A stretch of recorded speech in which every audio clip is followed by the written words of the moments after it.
Hello friends, welcome to my channel. Have a nice day. For the latest news update, please subscribe the channel and press the bell icon. It's a legal adjustment, according to The Athletic, because it doesn't violate Rule 3.02 of the league's handbook, which states that bats can't be more than 2.61 inches in diameter and 42 inches in length. Love is Blind producer addresses fans' criticism for Season 8. We do pay attention. Caitlin Simpson, March 11, 2025. Courtesy of Netflix. Love is Blind is listening to what the fans had to say about Season 8 and their overall disappointment. I would be remiss not to, executive producer Ali Simpson said of listening to the criticism of the most recent season in an interview with Rolling Stone published on Monday, March 10. I take it all with a grain of salt, and I think you can tell the people who are being cruel just to be cruel. But we strive to become better and better storytellers because we want to do justice to the journeys that each of these people went on. Fans of the Netflix dating show voiced their discontent all season long, with many taking to social media to express their disappointment in the season's lack of drama and unexciting cast. Only one couple, Taylor and Daniel, said, "I do," after walking down the aisle. In addition to watching just one couple prove love is blind this season, many fans were equally underwhelmed by the reunion, which is typically a spitfire. Simpson noted that when the team goes into the reunion, they like to give the contestants a chance to defend themselves. Love is Blind creator addresses criticism that Season 8 has the widest cast ever. It does feel like our responsibility to see if things feel accurate and if we did them justice, she told the outlet. Sometimes the reunion is our chance to address if someone is being unfairly attacked.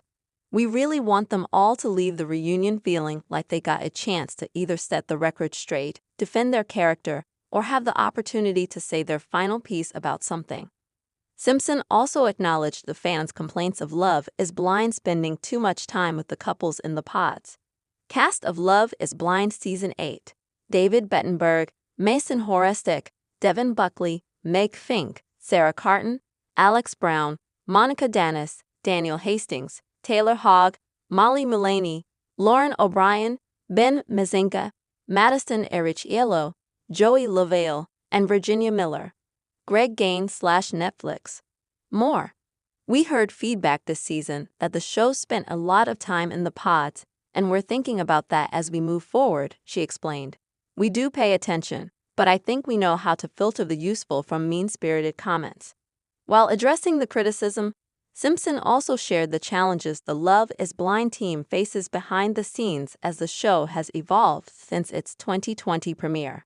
We think it is such a cool experience and experiment for people to do, and we want to bring on really quality individuals. We want people to want to do it because we've seen it work, she said. I think the social media aspect does sometimes scare away people who are thoughtful about that. Having couples like Season 7's Garrett Josemans and Taylor Krause, and having couples like Daniel and Taylor, who are hard-working people with great jobs, who are kind people, and people who come from nice families, go out into the world and say, "It works," shows there are nice people and it's a nice experience. Couples who were edited out of Love is Blind over the years. Where are they now? Simpson added it's the show's ultimate goal to attract more individuals who are serious about falling in love and settling down. If you look at the husbands who come from the show, it's the really nice guys who it works out for. We just need nice men, she explained. Sometimes I feel like social media is scaring some nice guys off. So we've enlisted the help of some former participants who are big fans, and they'll sometimes get on the phone with people before they come on the show and answer questions about what it's really like, and they'll put them at ease. Show comments: Anthony Volpe, Jazz Chisholm hitting with newly shaped bats and off to quick starts.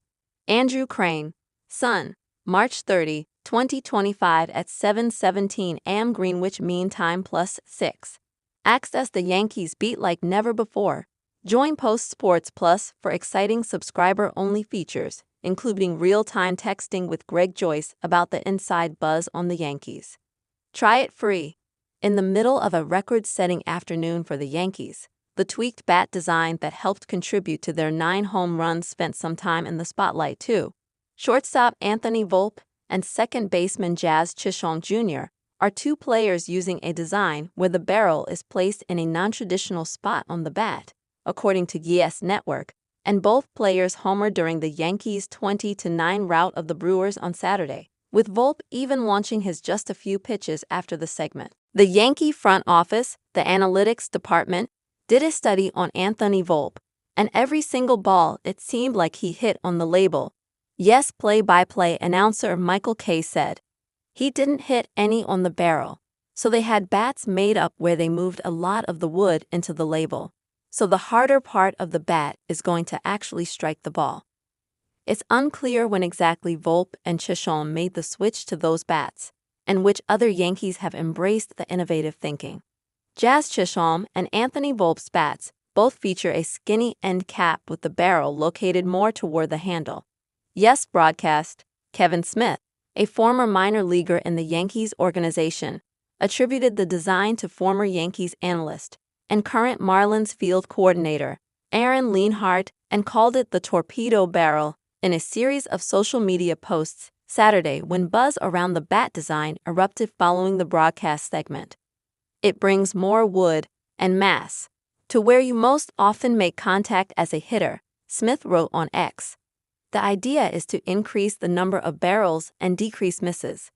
Volpe launched his second homer in as many games this season over the left field wall in the second inning to add 3 runs to the Yankees' lead, and Chisholm went back-to-back with Aaron Judge the next inning. Judge smacked 3 homers, while Austin Wells, Oswald Peraza, Cody Bellinger, and Paul Goldschmidt also added blasts. Over the past few decades, it seems like Steve Martin and Martin Short have done everything together. The longtime friends star in shows and movies together, from Three Amigos to Father of the Bride, and of course, Only Murders in the Building. They go on comedy tours together and just constantly pop up wherever the other is, like when one of them is hosting Saturday Night Live or Jimmy Kimmel Live. Last summer, Apple TV Plus released a documentary series on Martin, and of course, Short was featured too. So when Martin visited Jimmy Kimmel Live during Short's stint as a guest host, the actors discussed another thing they love to do together: eat. Since the pair has spent many mornings at hotel breakfast, they've essentially become connoisseurs in their favorite 2-ingredient breakfast: poached eggs and toast. "We always judge the hotel by their poached eggs," Martin said. Apparently, though, poached eggs aren't the only thing Short and Martin share a love for. On a recent episode of Hot Ones with Benny Blanco and his fiancée, Short and Martin's Only Murders in the Building co-star, Selena Gomez, shared that the 3 of them all eat the same thing every day.